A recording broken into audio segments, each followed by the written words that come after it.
I intend to start a dialogue, developing a plan for organizing up and down the logistic chain involving the ILA, the ILWU, AFL, CIO, Maritime Trades, and the ITF.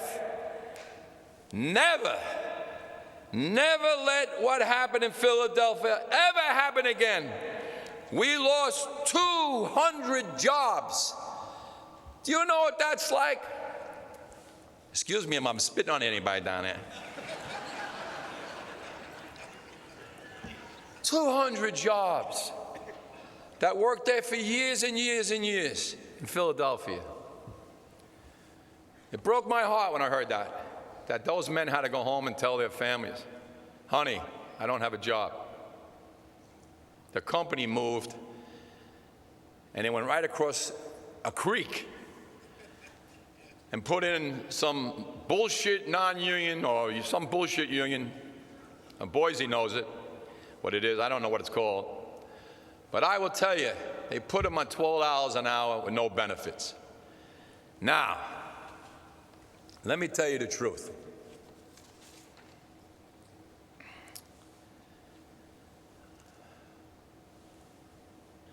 I went to Mr. USMX and asked for help to save those jobs. He had to talk to his attorney, and he caucused, and he came back and told me his attorney told him, we can't help you. The answer is no. I said, no. He said, no. We'd be in a lawsuit, we'll get in trouble, we can't help you. But meanwhile, signatories of the contract are in Philadelphia. You got Merckx down there, you got whatever, I don't know who's down there, but there's signatories to the contract, they're still there.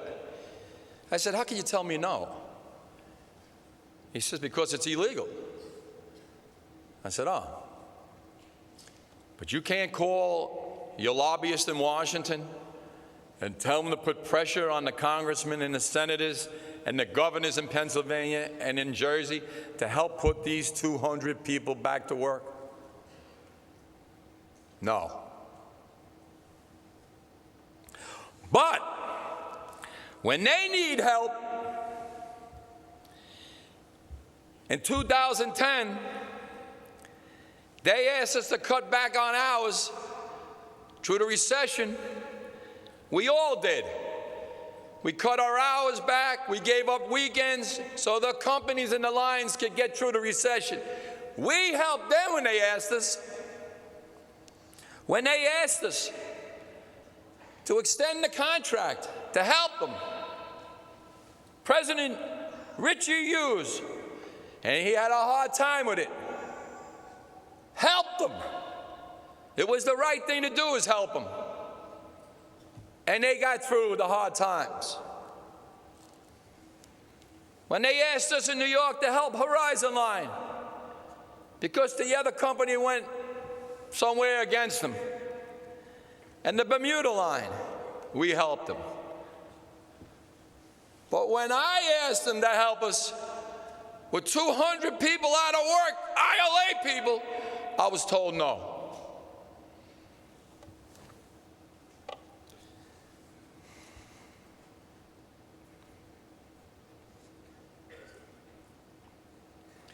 Mr. USMX, you had your cake and eat it. Well, those days are over.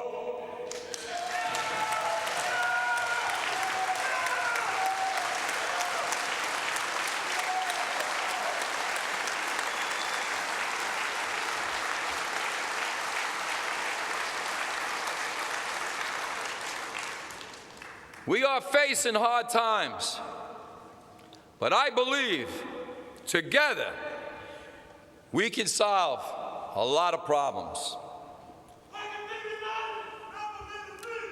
Get it off your chest, buddy.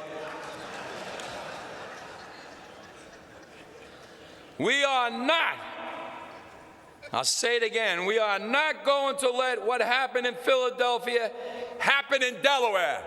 No way are we going to let that happen in Delaware. We are all going to stay united.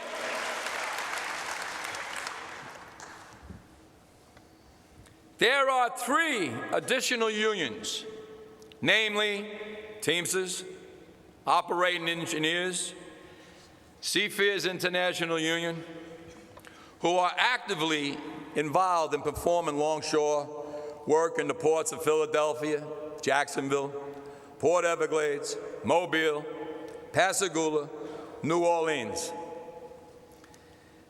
This can weaken the ILA's ability to negotiate strong contracts because they're trying to take our bread. That's why we have to belong to all maritime trades departments. We need to have solidarity with all the maritime trades to protect our jurisdiction and our jobs.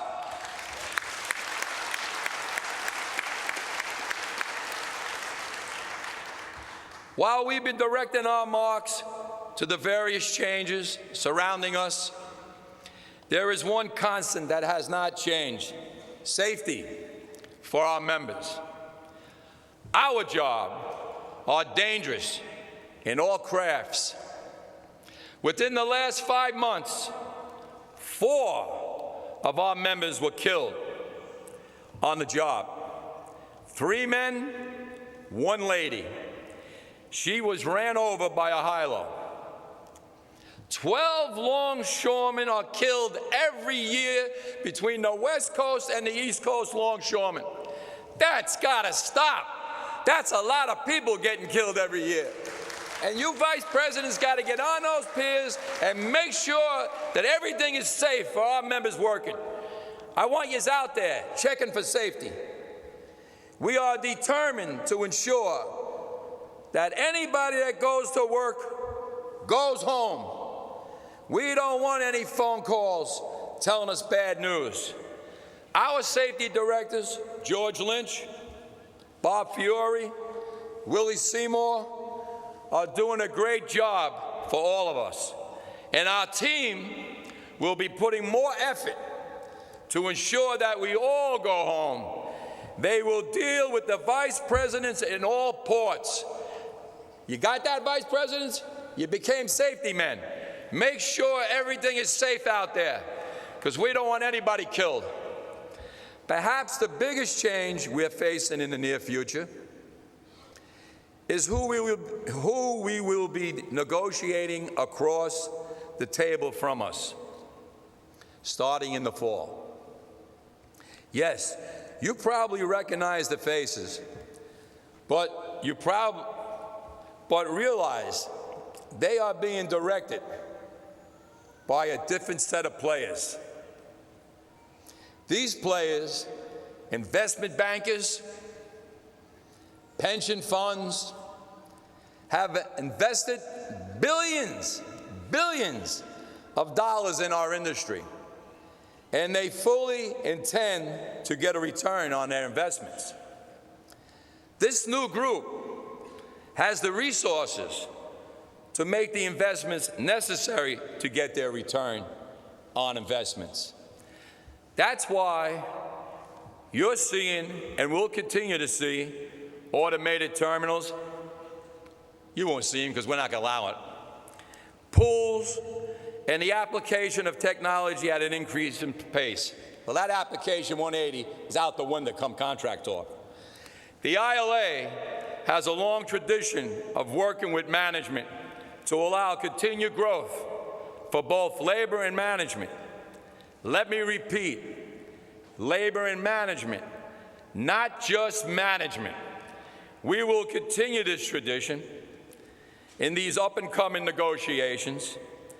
It is our basic responsibility to ensure that our jurisdiction and jobs are fully protected and our benefit continues to grow.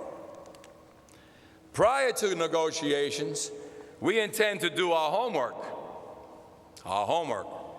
For example, we will analyze industry projection of Drury International, as well as peers and others, and prepare our own projection charts and assumptions about the industry's future. We intend to review every article of the existing contract to ensure complete agreement on the purpose and the intent. We don't need any extended and costly contract board meetings to explain an agreed upon contract. For example, over 20 years ago, I inserted into Article 9 the maintenance repair section language regarding damages and jurisdiction. Had I not done that, we would not have the Port of Discovery program. Even then, it took almost 10 years of arbitration, but in the end, we were upheld on every count. The point I want to stress is that in doing our homework, we will present management with a change. In our negotiation position, for every slide they have to make on economic points, we'll have 2, 3, 4 slides. Yes, our benefit package is important, and management tries to have us focus solely on it. But it's our jurisdiction that affects not only our jobs, but our future as well. Now, what I'm just talking about is we're going to go and have studies made. We're not walking in there empty-handed. We're going to know how much money every line has made for the last 3 years. How many ships they are building and how much they cost. And right now, they're building the ships while I'm talking right here. Maersk, MSC, Evergreen, etc. are building ships with a lot of money. The industry's own outlook, we'll know everything about it when we sit down at the table to negotiate, because we'll have all that information to sit and negotiate, and we'll know everything they say, and we'll know everything about every single line, and we'll know how to negotiate and come out with a great contract.